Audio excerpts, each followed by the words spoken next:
And there we go. We're live. All the buttons in all of the right orders. So good evening, everybody. I hope everybody is well. We've turned the duo into a trio this week. So obviously there's my good self. We've got Maker. And I can't remember if I've got my video mirrored.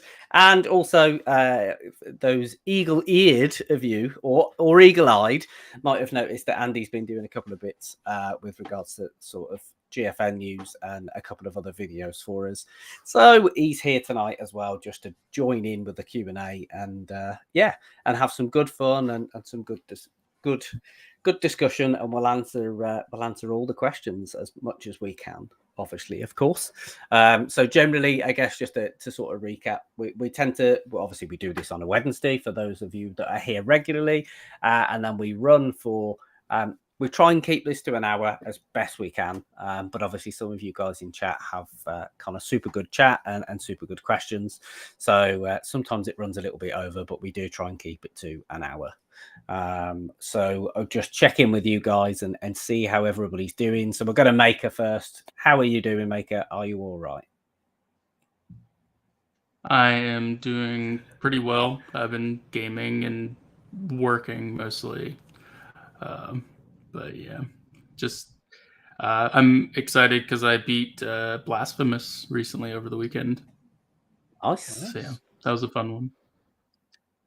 Definitely don't recommend it unless you are a Souls fan / Metroidvania fan. So nice. It does look pretty good. But I've not dived into it yet, but it does look good. How long does it normally take to complete? How long did it take you? I think it was about 18 hours for me, and so for normal people, it'll be about like 50 hours at least. It's probably a little while, but it was definitely challenging, and doing a lot of the side content is what helped me beat the final boss pretty easily. I got a really nice ability that gave me invulnerability for a short duration. Nice. So whenever like the boss did this like fireball attack that shoots a bunch of fireballs at me, I would just pop that, and it helped me out a ton. Nice. Good stuff. Good stuff. Let's check in with Mr. Morphs. How are you doing, and what have you been playing? I'm good. I've been playing a couple of games I can't talk about because they're under embargo, but in a couple of weeks' time I will be able to.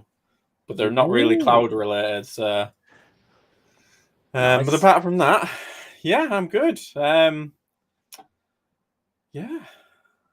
Excellent. Yourself? Excellent. Yeah, no, I am good. I've been super busy with work, so I should obviously say apologies to you guys for the fact that we missed last week's show. It was just, a work thing on my part that kind of went a bit mad, shall we say. So I was kind of, we had to reluctantly kind of pull out of last week's Q&A, unfortunately. But other than that, I have had a little bit of time to sort of get a little bit of gaming in. So I've managed to play a few games of Rumbleverse. Oh, awesome. I forgot I was playing that. It's awesome. I had a feeling you were going to have tried it. Yeah. And I was kind of, I think I said actually on Twitter a couple of days ago, because when I first tried to play it over the weekend, I was like, bloody hell, the matchmaking feels like, because it was taking sort of like a minute and a half, 2 minutes to like get a game. And I was like, geez, like this is, and then I went to actually record some content on Sunday night and do like record kind of some Rumbleverse, and literally I was stuck in a queue of like 16,500 people. And then I was like, no, this is a joke. I'm trying that again. Kind of left the queue, went back into the queue, and it was like, you're now positioned 22,000 in the queue. I was like, Jesus, okay. It's obviously, it's doing the epic thing and taking off. And I can see why. Yeah, you see, I assumed when I first started playing it that it was either going to be the fact that there wasn't enough players playing it, or there was too many players playing it. And when you sent me that that image on was it Sunday night? I think. Yeah. I was like, okay, yeah, it's too many people are playing it, and it's Yeah. when I first saw it, I did worry because they've got all these other different Versus games out at the moment. Like there's the DC, not DC, Warner Brothers one. Versus. Yes, yeah, that's it. And I was like, oh, not another one of the really timed this wrong. But it's a completely different game to that.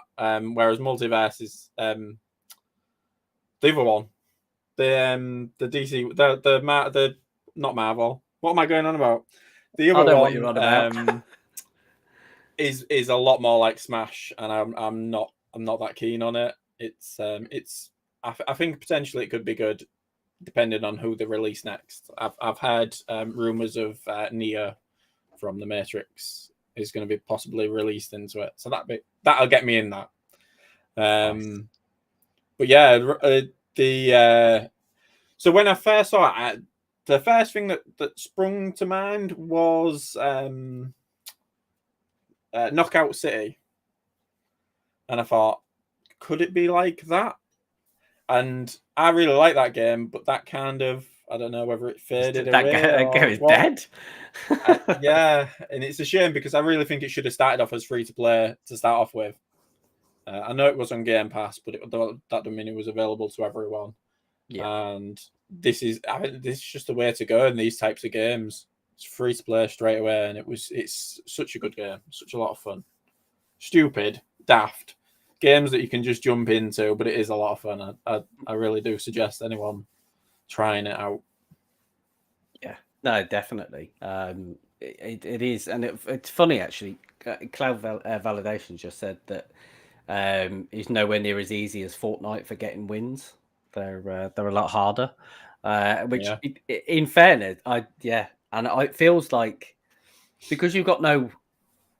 I don't want to say no weapons as such, but because there's no like gun, like the thing that makes it interesting is you can have like a good 3-4 people brawling at the same time, and like you see like all of a sudden you're like laying into somebody, and then another character does like their power move and like pulls them out the way and smashes them to the floor and whatever, and you're just like, oh my god, this is chaos. Did the season launch yesterday, or is it launching? Is it the 18th it launches, or the 16th? I think it's the 18th. I think that'll be interesting when that launches to see how many people jump into the seasons. Yeah, that'll be when you know whether it's going to be a big game or not. And hopefully, I'm assuming with seasons that then brings the, like with a Fortnite level progression, so you're actually matched with people who have a similar experience to you. It's always going to be the same when you first start out. There's going to be someone who are miles better than you because they're just better at games. Which is really annoying, like Maker. I give him stick for that all the time. Too good.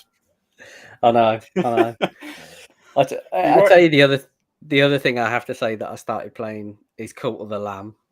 Yes, that does look good. I haven't had a chance to play it, but I know you and Duncan are both a little obsessed with it at the moment, are you? Well, he's more obsessed with it than I am because he's on holiday. But yeah, I've tried to squeeze it in between doing some work, and I tell you how addictive it is. I literally played it for the first little while, and then I had to stop because I had to do some work. And ever since I've stopped playing it, all I'm thinking about is when can I play it again? That sounds awesome.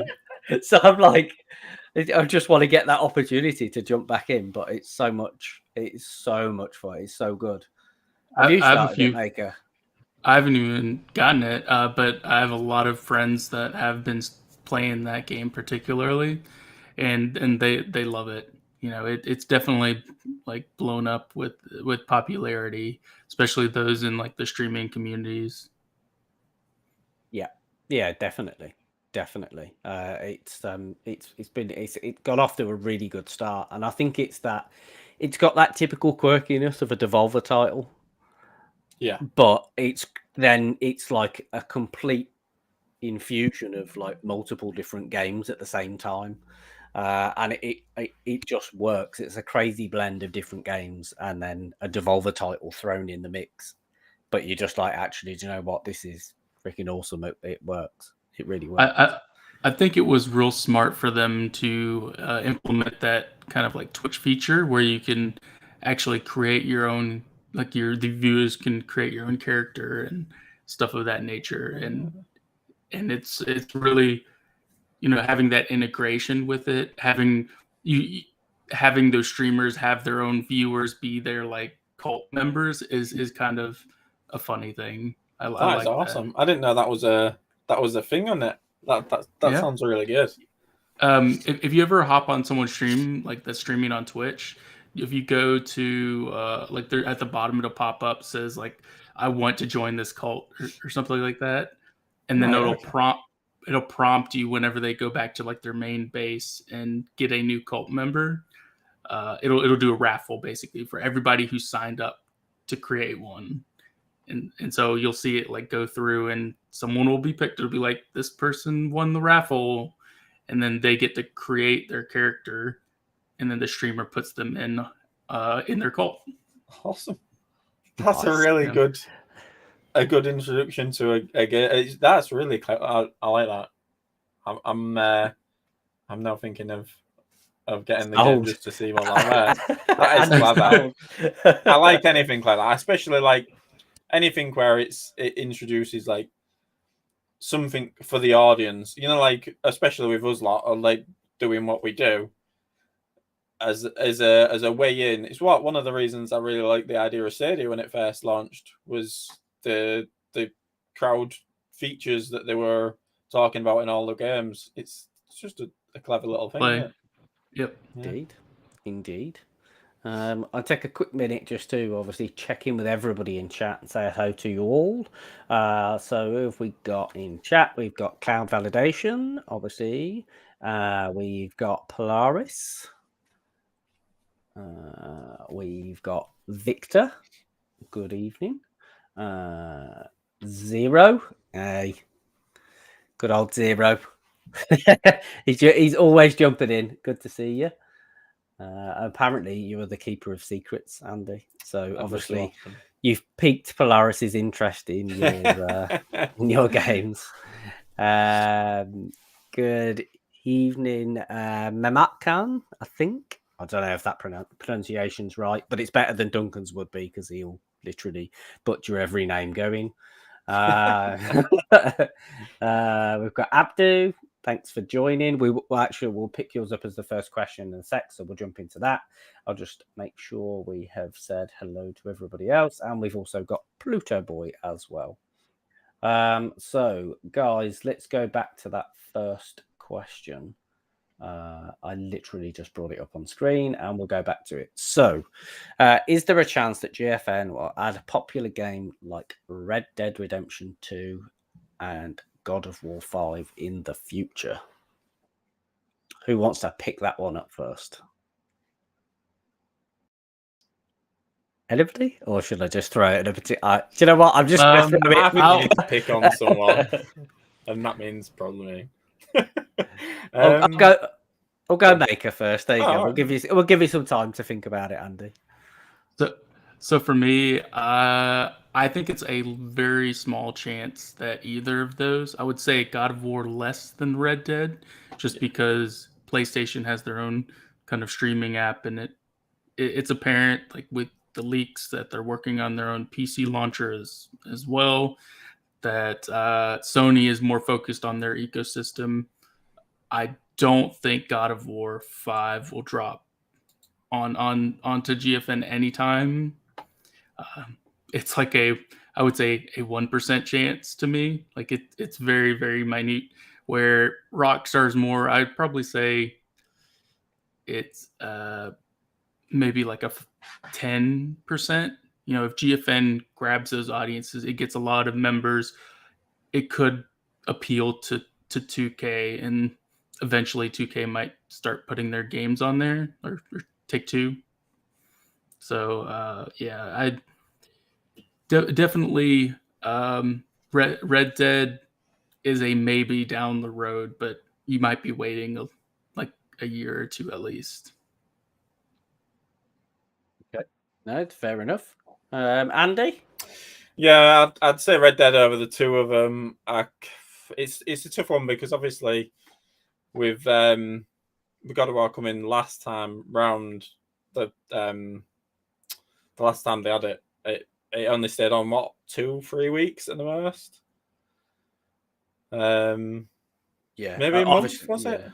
It's Well, hard to remember how long it was. It basically came on at the start of July, I think it was.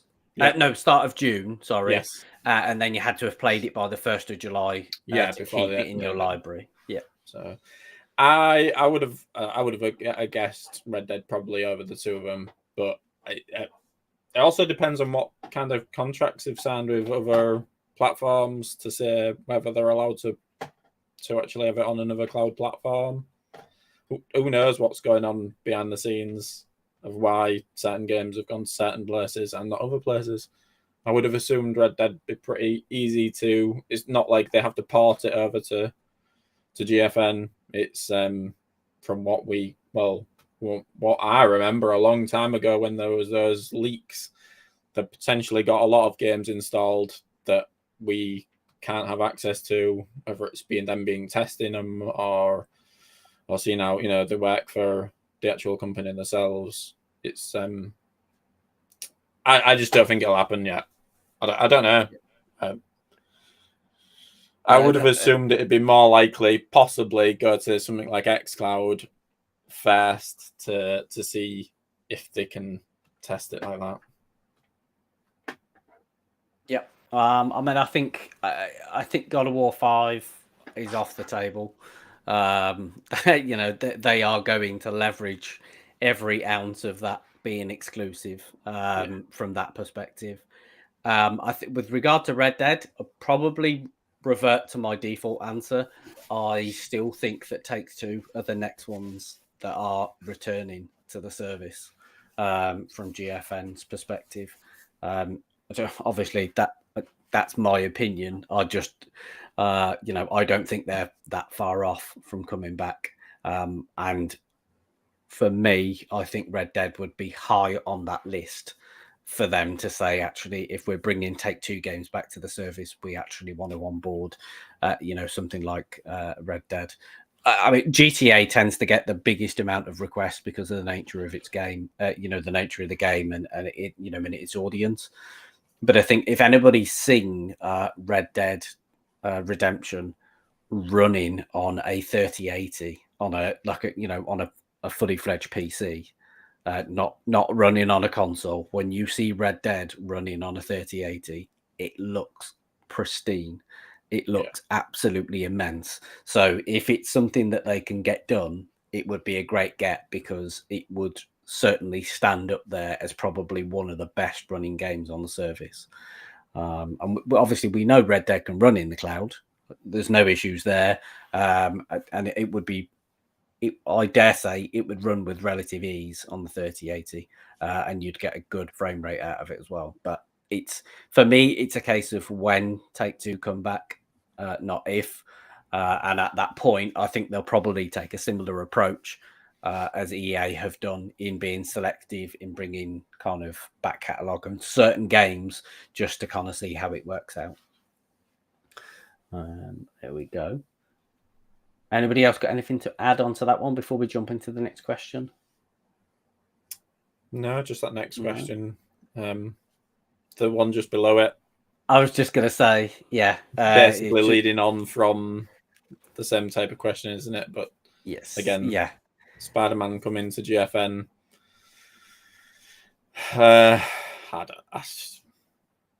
Maybe for a month at the most. Again, it's another one where I think they would potentially just have it for that month. Yep. And test it again. See how that one goes. Who knows? I think there could be, I will be honest, I think for the time being, I'd certainly be in a position where I'd be writing anything off from Sony, particularly in the infancy of their new tiers with PlayStation Plus, in terms of premium and that sort of stuff. I'd be very surprised if we see anything from that sphere, especially as well with the kind of the news as well that they might be looking at doing a PC launcher. There's rumors kind of bubbling away for me, I think it would be very unlikely that we'll see anything sort of Sony related, in that, particularly in that area. Let's jump into the next one. So I'm just gonna flag this one because Polaris has played Lost Words after I'd kind of done the series, which I'm chuffed that other people are picking it up and playing it now, because honestly, it sounds daft, but it's such a good game. It's so well made. And obviously he's going to start Cult of the Lamb as well, which is good. And I think he'll enjoy Cult of the Lamb, in fairness. I think I've got to test it out. Gotta give it a go. It's got to be done. It's got to be done. So the next question. This is a toughie. So the next question. I have a question for everyone on the panel, or all of the panel, and not a derogatory question. I am just wondering, how much time do each one of you spend playing cloud games each week, since that this is a cloud channel? Andy, I'm going to pick on you first. Do we want a round off number, or just I would class myself as a casual gamer anyway. I play maybe 1 or 2 hours a night at the most. I don't really count. There's some games that I play, like Beat Saber or something like that, for example, that I don't really count as playing a game. So I wouldn't include that type of thing in there, because I, pick that up, play for half an hour in the morning, do a bit of a workout kind of thing. I know it's Beat Saber, so you're not exactly like burning much, but it does get you going. It's a good wake up call for you. I do it about 6 o'clock in the morning and play that. It just depends on what is there. So I don't know. We've played quite a bit of Sims 4 on xCloud, which is an embarrassment to say, but everybody likes a stupid game, and I don't mind a bit of Sims. There's no judgment. So I play that quite a bit. I play quite a bit of Fortnite on GFN and on xCloud as well, now that xCloud is available for everyone. Again, though, people will judge that as a stupid game that you can't see, and that's why I say I'm a casual gamer, because I don't play games for the amazing visual effects. I don't have time to delve into stories in the way others do. I've got so much going on, which is why cloud gaming and casual gaming is a really easy way to pick up. So I can't give you a figure of, I don't know, 10 hours a week. Okay, fair enough. Maybe a bit more on the weekend. I don't look, because at the end of the day, as long as you're playing stuff, what difference does it make what other people judge as a worthy amount? Yeah. No, of course. I also then have to fight and battle my kids to be able to play, because my eldest daughter is also obsessed with Sims, and she plays on xCloud all the time. And if you've only got one account, you can't access and play it at the same time, which is always that family plan. I know, but hey, I don't have the money. But yeah, I would say I play cloud probably more than playing on PC, for the fact that it's easier to be able to switch between the different, playing on your mobile, you can pick up a couple of hours on a game. Yeah, definitely. Maker, what about you? 100 million hours. I'll openly admit that I play my PC hardware more than my cloud. That is 100%. Especially with the World of Warcraft Wrath of the Lich King Classic coming out in September. So I got 2 characters to level 70 and to 350 crafting, which is a lot of time. So I have been playing a lot of that. but I still fit in cloud. Over the weekend, I went to my parents' house where they have 8 megabits down, so cloud gaming is not an option, and reception's terrible there. So I was playing my Steam Deck, which is why I beat Blasphemous, because I had it downloaded on there. But I came back Sunday night. Monday, I was able to play some Ghost Recon Wildlands on xCloud, as well as some Ninja Turtles Shredder's Revenge. Me and my buddy and my brother have been playing through that, and really enjoy the beat 'em up aspect of it. We're on like mission 13, I think. We just got like transported to this crazy new world. But I typically stream it rather than install it because of the convenience. And it's not really a graphic intensive game, so I don't really care about visuals. Touch controls as well now. Yeah, I forgot about that. And you both know, before we started the show, I mentioned that I was going to be playing a specific service as well that's going to be streaming. What did I say I was going to play? Which app? You said you were going to be jumping in because there was a PS Plus premium update, and they've thrown a load of the updated games into the app now. So things like Stray is now available to play.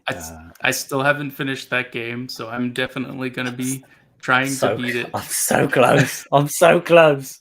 But I would say at least 10 hours I play streaming games a week as well, despite a lot of time spent on hardware as well. Yeah. I do want to check out Turtles. Oh, mate. I haven't played it yet. I just haven't played it. And I keep meaning to pick it up and do it. And then when the touch controls was announced, I was like, well, I can play that like while I'm supposed to be doing work. It's honestly, it's like, I mean, an hour and a half, you'd be done tops. Oh, right. Okay. I thought there was more to it than that. That's quite good. Yeah, pretty much. I think it's about an hour and a half ish. So there's 16 in the store. If you do the story version, not the arcade. Yeah. Like the story version. Yeah, there's like 16. Oh, so, okay. I might have to give that a go. Get some of my Xbox points. It's got to be done. Definitely. Yeah, definitely. I think from my perspective, I guess my answer probably is, in some ways, I guess, similar to both of you. Mine is defined by work, family life, content creation, and then how much time I actually sort of get to game.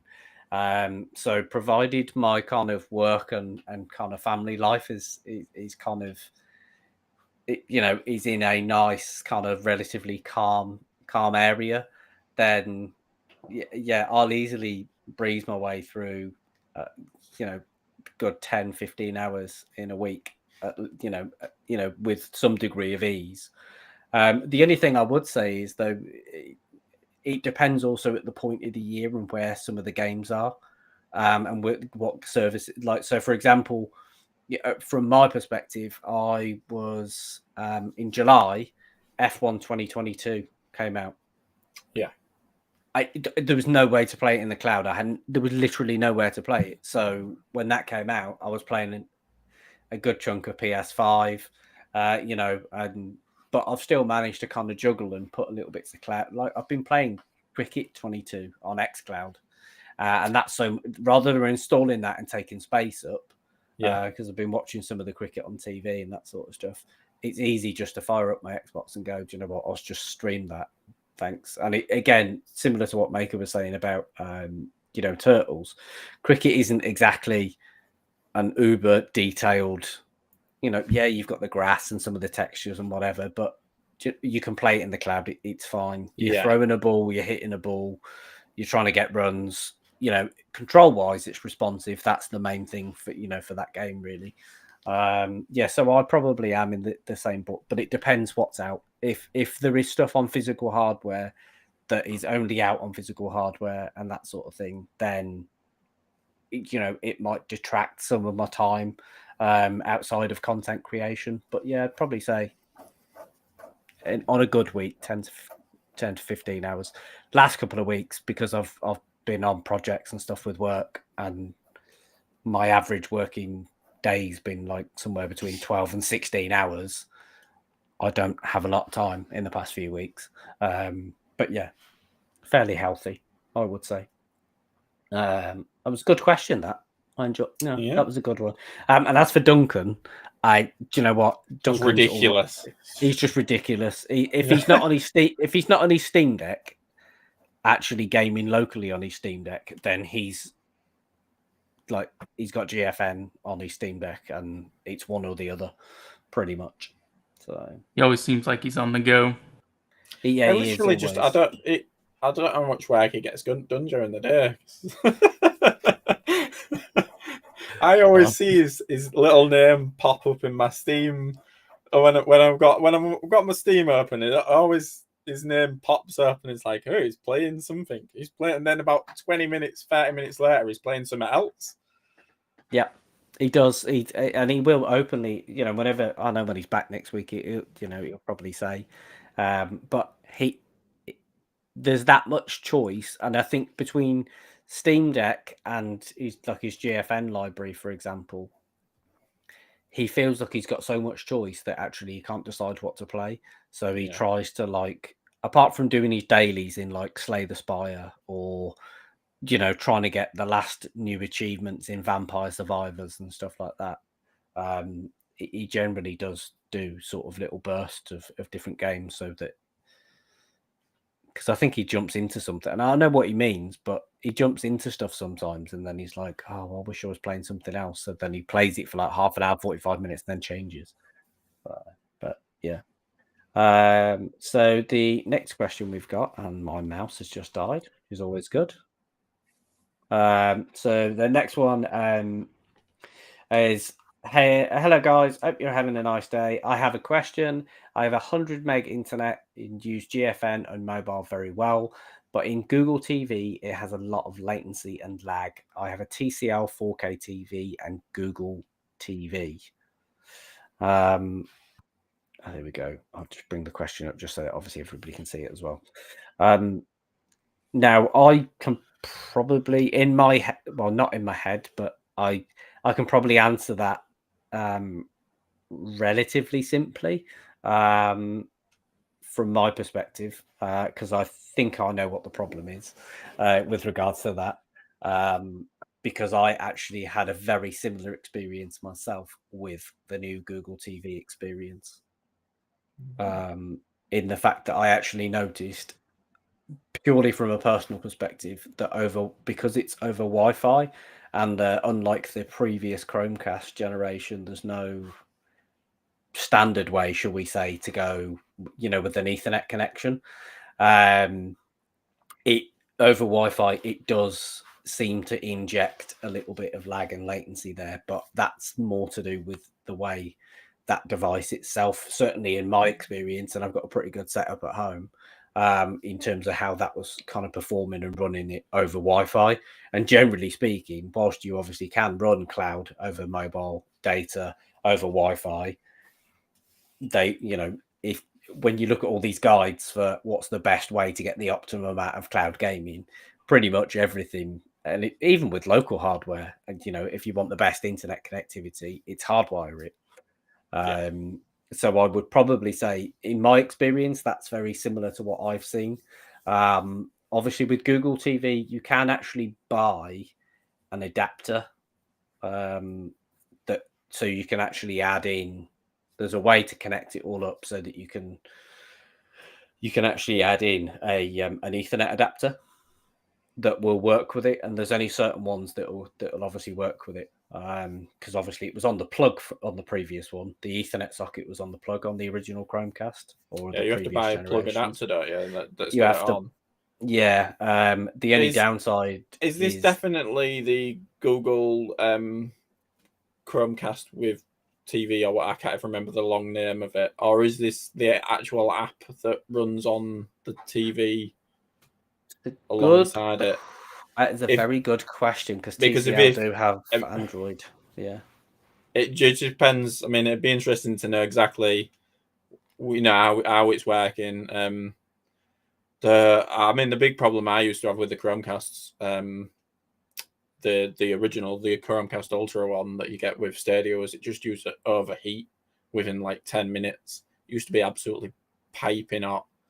Yeah. And I mean, anything like that's going to cause issues as well. But yeah, so many factors when it comes. This is the problem. There's so many factors that it's hard to diagnose exactly what the problem would be. Yeah. It could be just about the fact that your Wi-Fi is, or if it's connected over Wi-Fi, it's just in the like rubbish spot and it's not connecting to your TV. Well, it'd be interesting to know if you struggle with anything like 4K Netflix or anything like that. Yeah. Well, Yeah, definitely. I mean, you could also like troubleshoot it by testing out your Wi-Fi through like a laptop, or even connecting Wi-Fi through your phone, testing to see if it maybe it's just your ISP. Like try hardwire, and if it's still having issues, it might be a routing issue, because if you're using your mobile data, it's going to be routed differently than if you're routing through like your ISP, because it'll be set routes that it'll go from like router to router. So can you select your region as well with it when it comes to GFN's Google TV app? You should be able to in the settings, because it depends obviously which server you're routing through. Yeah, you might want to look into that as well potentially. Yep, definitely. Again, there's just so many factors. It's really hard to know. It's if it works, it works. Sometimes if it doesn't, it's a pain. Indeed. Go next one from Cloud Validation. He's got another question. Oh, he's bringing out the bangers of questions tonight. Do you spontaneously buy whatever games you want, or do you have a dedicated gaming budget that you stick to due to life priorities? Maker, we'll go to you first for this one. I'm thankful that I don't have a set budget, and I'm pretty well off. I've been saving my money since I was in like high school, so I actually have like a dedicated like set funds that I have saved up for rainy days and stuff like that. And so for me, if there's an impulse, I'll go out and buy it.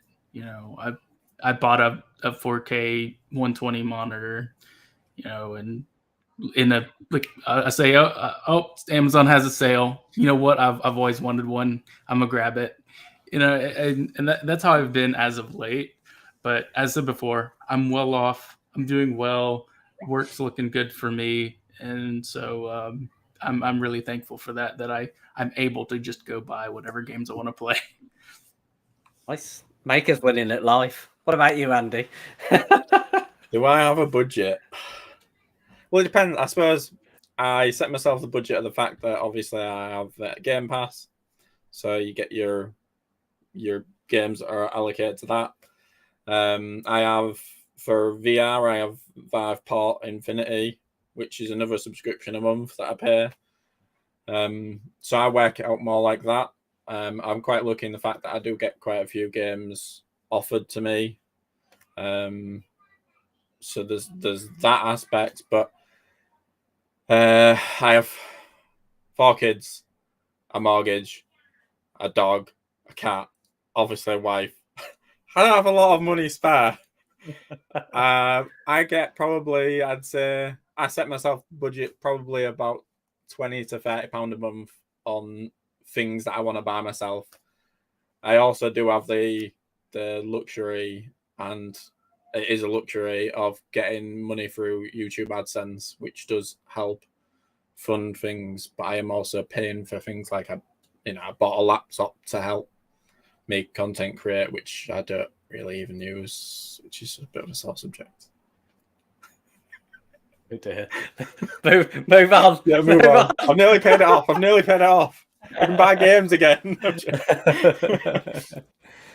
Oh dear. I kind of, I guess I'd probably bridge, I guess, both of your answers in that sense. So I've kind of got, when I look at sort of on a monthly basis. I know what my subs are to cover my gaming subs.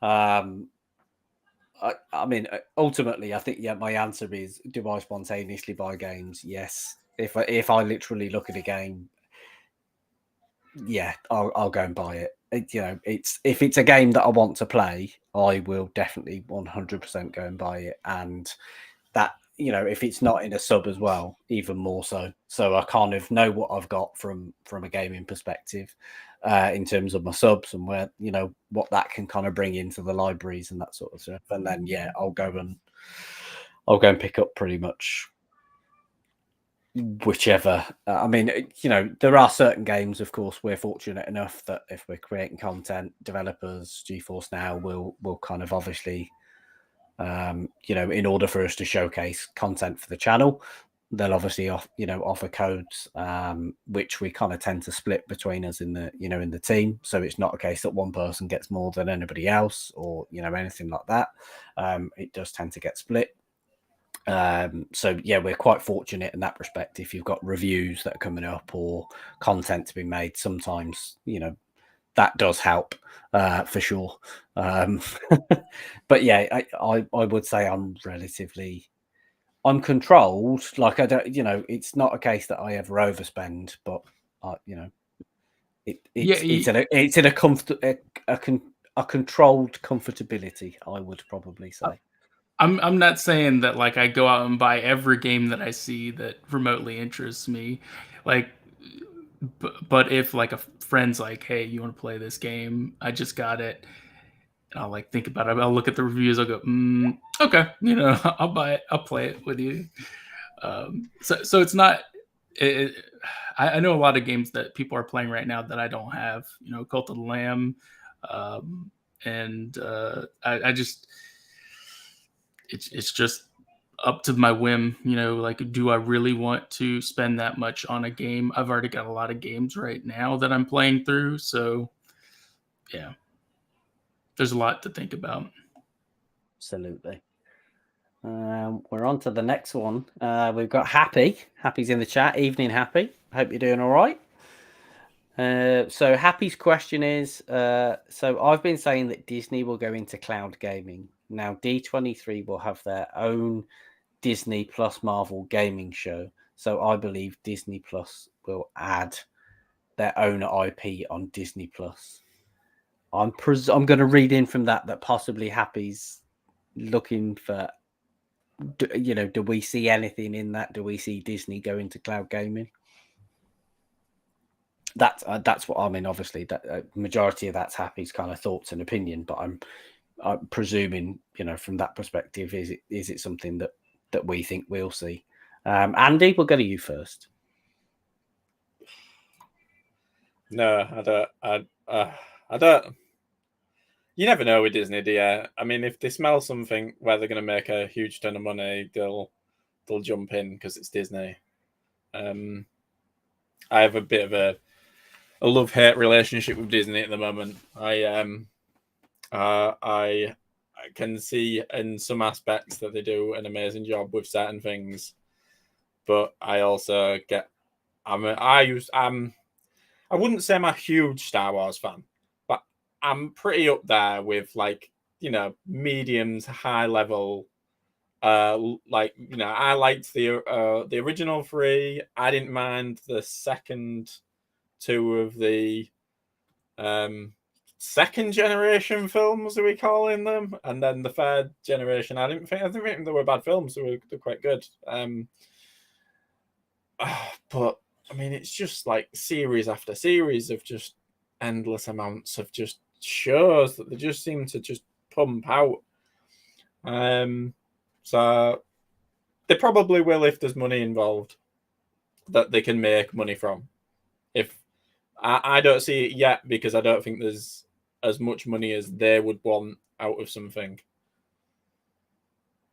I think that's a fair summary. I think I don't see it happening, anytime soon. I think they probably like the Marvel attachment or the licensing ability to put games out with, with developers, publishers, skins, seasonal events in Fortnite and kind of generate revenue kind of from, potentially from being able to kind of license those sorts of things.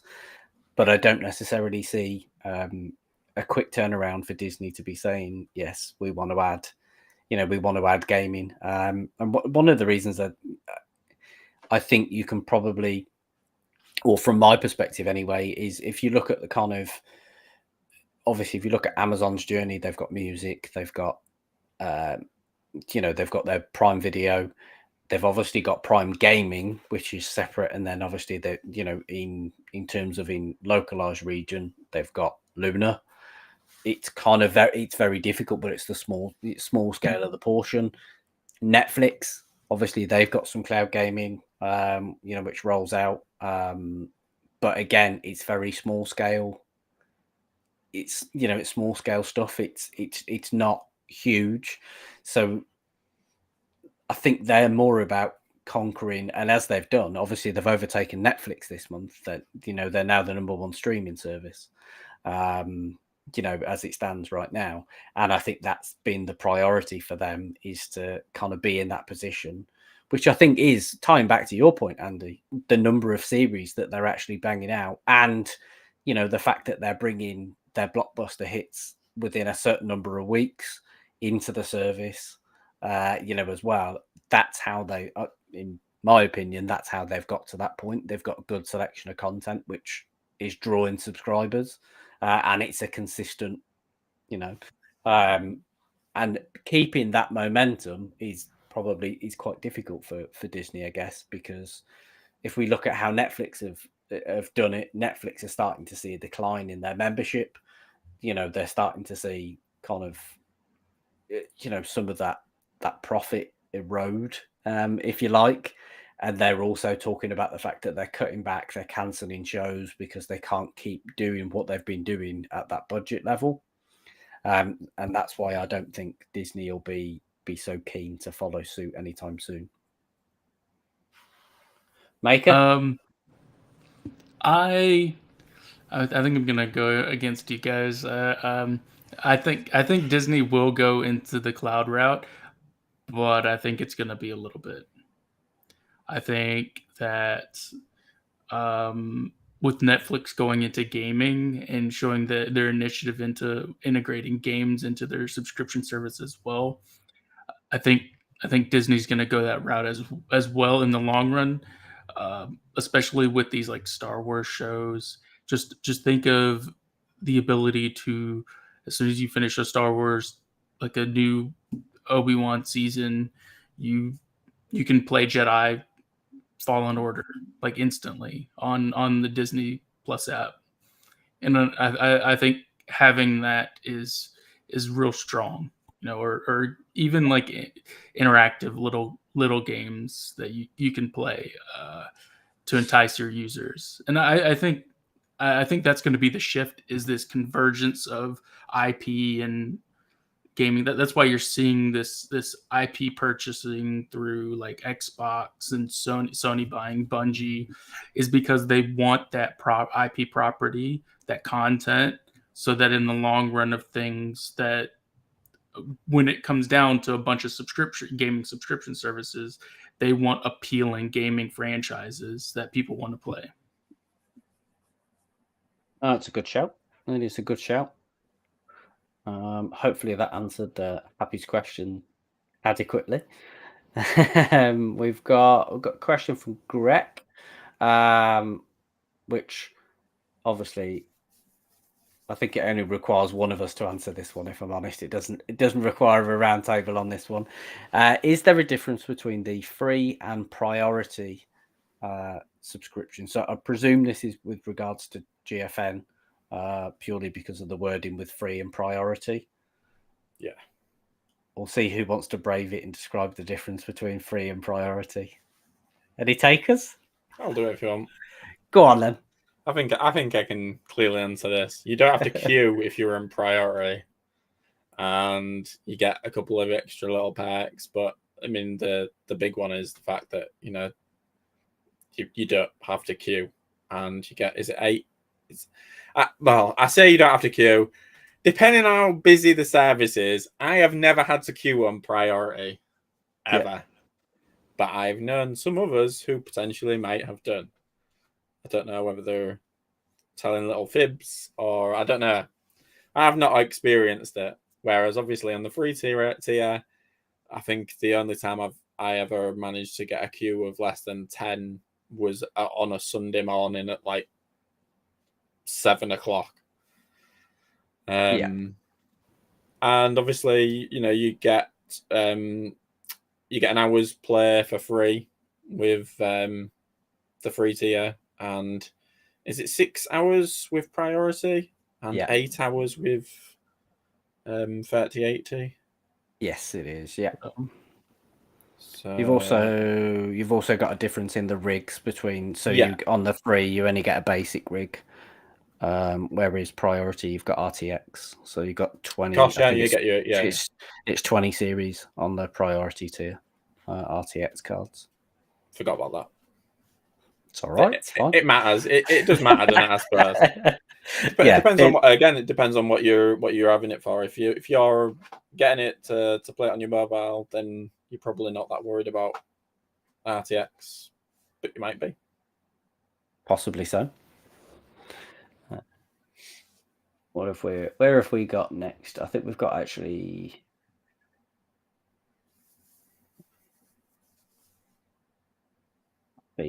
There we go. I knew I'd seen another question from Happy.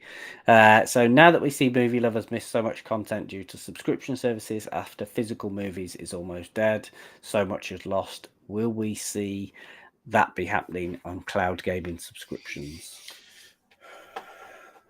Does he mean as in the fact that there are so many subscription services for movies that it's hard to pick between them all? Is that the kind of... I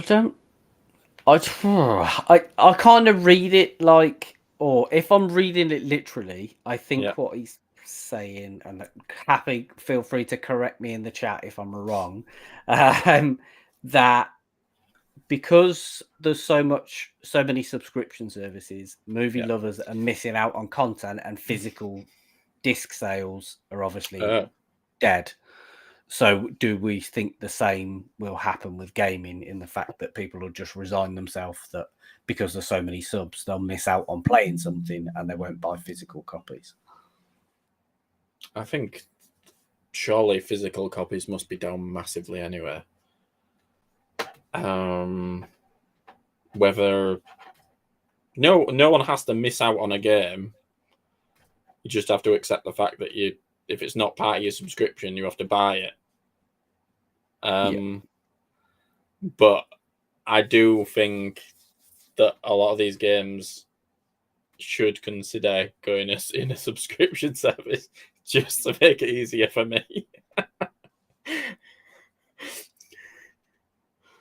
I mean, I do think, and I think when you see, when we were at the tail end of the last generation of consoles, we had digital, when we've seen the introduction of like digital only consoles, and then obviously as we've gone into kind of what is now the current generation, you've got your major players from a console perspective are selling disc editions, but they're also selling completely digital editions, which for me, part of that is about preconditioning the consumer towards a digital environment, because that's how we're going to consume it. That's how we want to consume it, which ultimately is preconditioning you for cloud, in my opinion, because if they condition you away from a physical disc to a digital game that you actually never put a disc in, you just click and download or click and play through a console, then ultimately you're kind of conditioning the consumer for the fact that actually,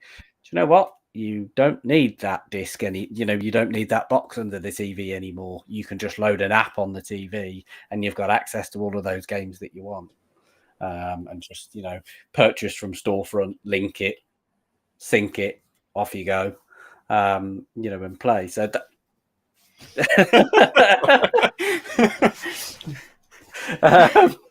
that turned into like halfway towards. I just love the way you put those together. Link and sync.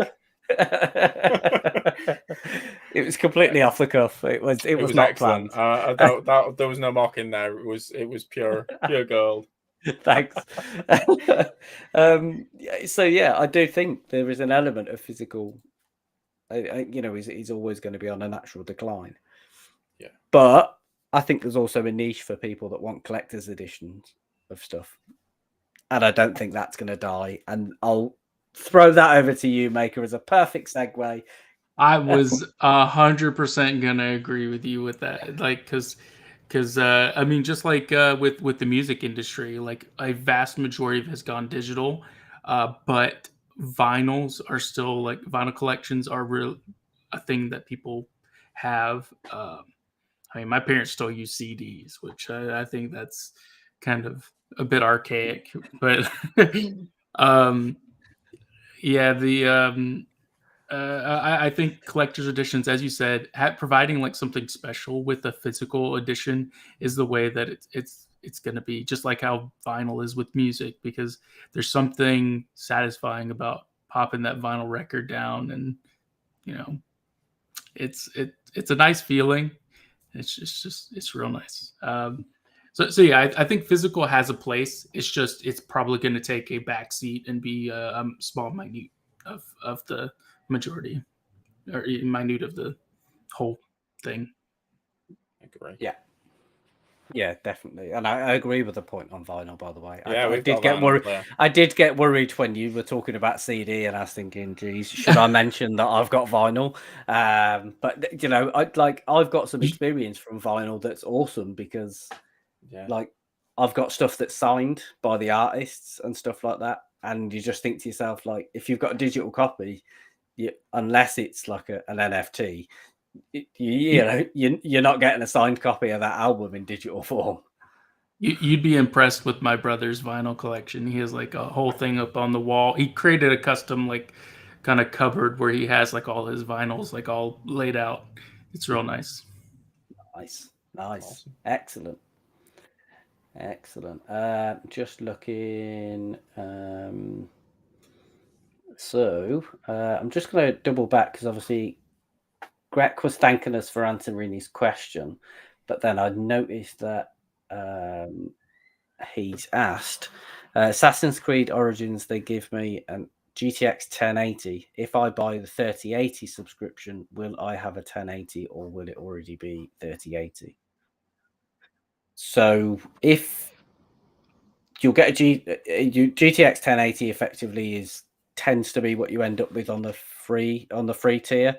If you opt for the RTX 3080, then because of what they've put into the data centers to cope with demand, in theory, you will always get a 3080 card. Because you'll get everything from that, the raw power that's in that rig, and you'll then get the 3080 with it, which then means you can bump it up to 120 frames per second, or 4K 1440, whatever it is that you kind of want to go to. Does anybody else want to add anything on that? No, I think that's spot on. Perfect. Awesome. I am going to hide that one, because I think that was pretty much our last question for the evening. So that probably gives us, and we're almost at the hour mark. So unlike whenever me and Duncan do one of these, we're actually on schedule to do something for about an hour, and pretty much round it out and leave it there. So, which is good, because that's what we like, trying to stick to, to some timelines, because sometimes me and Duncan have bloody, sometimes they go on for just because you can't shut them up. Nearly 2 hours. Yeah, absolutely. And the funny thing with that is, very quickly before we wrap up, is whenever, even though we might do a show that's an hour and 45 minutes or 2 hours long, we will still come off, and then we'll still talk for about another hour and a half after that. So you'd think that after 2 hours we've said everything we could possibly say, but no, we will still easily sit there for like an hour and a half and talk about more. But yeah, no, that's awesome. Thanks, Andy. Thanks for jumping in with us this evening. It was good to see you. I hope you enjoyed it. If you want me, I'm always here. Well, within reason. If it's the right time. Yeah, if it's the right time. Yeah. No, that's fine. That's awesome. No, I really, it's good to have you on with us, and kind of good to just sit and chat and have some fun, and obviously answer everybody's questions, and Maker, as always, it's awesome having these conversations with you. You've got a lot of really valuable insight. I think you had some really great points. So thanks for jumping in. And obviously, last but not least, thanks to all of you guys in the chat. That's it. We love doing this on a Wednesday night and sitting here chatting amongst ourselves, looking and seeing what's kind of popping off in the chat, and kind of answering all your questions. So thank you very much for watching. Obviously, keep your eyes peeled for tomorrow, because there will obviously be GFN Thursday, so there'll be some GFN Thursday news, and then we're also going to have content coming out. There'll be some gameplay stuff on Friday, and we'll have some more gameplay and stuff on Saturday, and then it will do a roundup on Sunday of the news as well, provided there's obviously enough news to we'll try and we might just do it in a quick format on Sunday, just to make sure that we round everything up quickly, just in case you've kind of missed anything. But other than that, guys, thank you very much for watching, and we will see you next time. Bye. Bye.